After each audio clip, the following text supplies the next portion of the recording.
के कारण नहीं है, ये धर्म के हेतु नहीं है।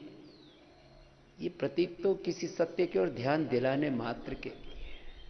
खैर, तो थोड़ा सा आपको इसलिए संकेत किया। योगाभ्यास के बाद थोड़ा सूक्ष्म व्यायाम कर लेना चाहिए, उससे हम रिलैक्स हो जाते हैं। नहीं तो जब गहरा ध्यान लगता है तो एक भिन्न ही अवस्था में पहुंच जाते हैं। और इसलिए मैं इस दोनों पक्षों को एक साथ महिमा देता हूं। हम अष्टांग योग में यम नियमों का पालन करके अपने आचरण को पवित्र बनाएं, आसन करके अपने देह को स्वस्थ बनाएं, प्राणायाम करके अपने शरीर इंद्रियों चित्त को शुद्ध बनाएं, फिर प्रत्याहार धारणा ध्यान समाधि से हम जीते जी मोक्ष पाएं, निर्बीज हो जाएं, दग्ध बीज हो जाएं और हमारी अखंड समाधि लग जाए, अखंड ध्यान लग जाए, अखंड भक्ति हमारे जीवन में प्रतिष्ठित हो जाए। उसका उपाय है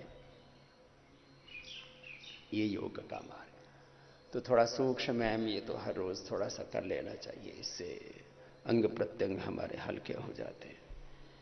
योग को, अध्यात्म को, जीवन को समग्रता में देखना चाहिए। इसलिए अष्टांग योग, राजयोग, ज्ञान योग, भक्ति योग, कर्म योग, ध्यान योग और गीता के 18 अध्यायों के 18 योग,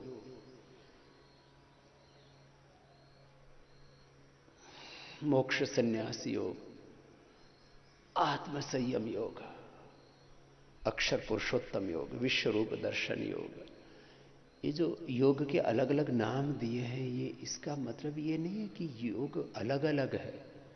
योग के मार्ग भिन्न भिन्न हैं, योग के विभिन्न पहलू हैं। These are the different aspects of yoga, these are not the different path of yoga.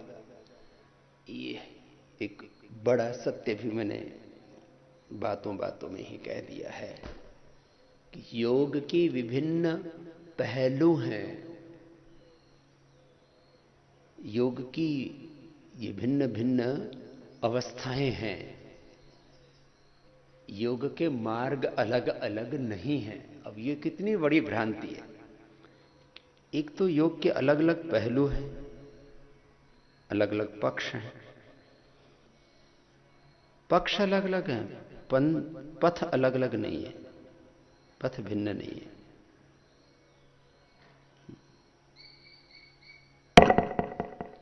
तो ऐसे थोड़ा सा ये सूक्ष्म व्यायाम आदि करके हम रिलैक्स हो जाते हैं। अब क्रियात्मक योगाभ्यास में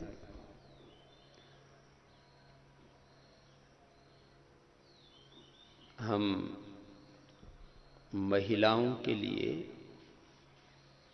योगाभ्यास करवा रहे हैं कई दिनों से। दुनिया की आधी आबादी और महिला घर का सौभाग्य होती है, इसलिए उनको आशीर्वाद में भी ऐसे ही बोला जाता है, सौभाग्यवती भव, ऐसा बोलते हैं।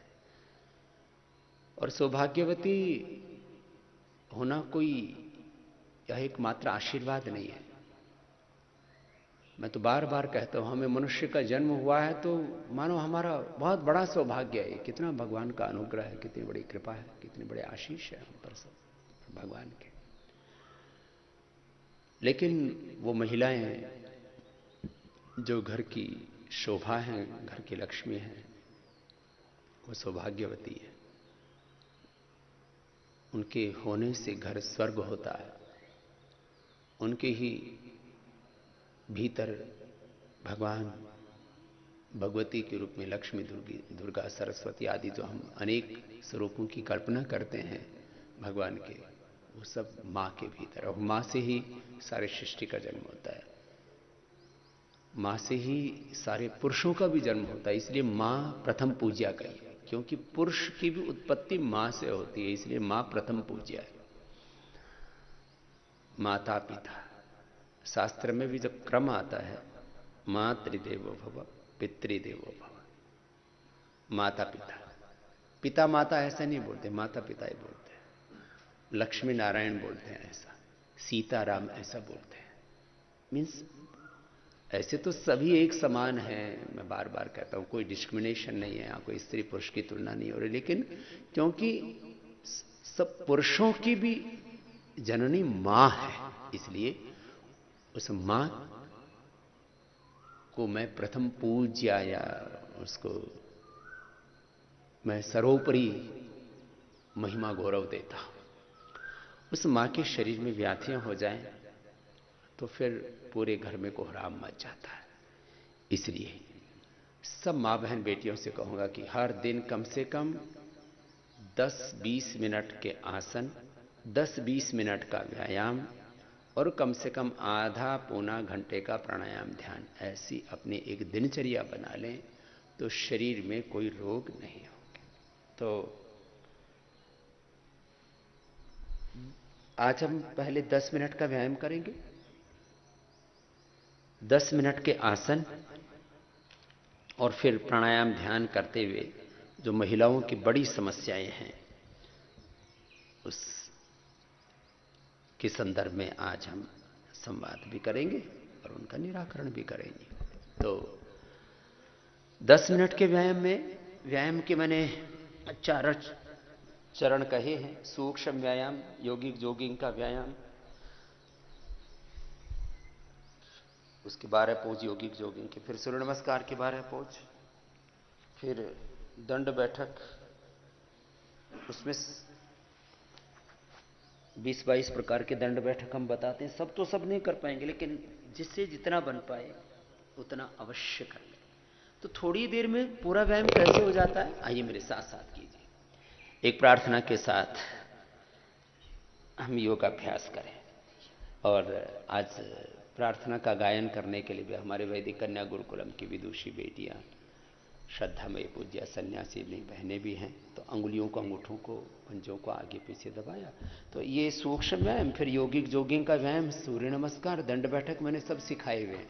लंबे लंबे श्वासों के साथ कर लेते हैं और ऋषियों जैसा ही ऋषिकल्प सा हमारा दिव्य जीवन हो। योग का उद्देश्य ये सब व्याधियों की समाप्ति, समाधि की प्राप्ति, दिव्य जीवन की प्राप्ति, ये योग का लक्ष्य है। तो लंबे लंबे श्वासों के साथ आप ये अभ्यास मेरे साथ करते जाना और संगीत का आनंद भी लेते जाना।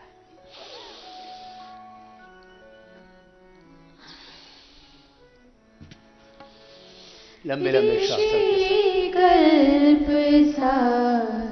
दिव्य हो जीवन, ऋषि कल्प सा दिव्य हो जीवन, ऋषि के जैसा हमें बना दो, ऋषि के जैसा हमें बना दो, स्नेह की वर्षा तुम बरसा दो, स्नेह की वर्षा तुम बरसा दो, तुम्हारी राह पे चल सके हम, तुम्हारी राह पे चल सके हम, ऋषि कल्प सा दिव्य हो जीवन, ऋषि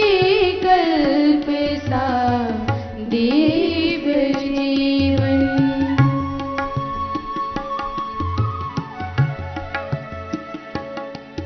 लंबे लंबे श्वासों के साथ 5-5, 10-10 बार एक एक अभ्यास को ऐसे कर लेते हैं, तन्मय होकर के, एकाग्र चित्त होकर के, भाव से, श्रद्धा से और पूरी तन्मयता से, पूरी विधि से, लंबे लंबे श्वासों के साथ एक अनुष्ठान की तरह।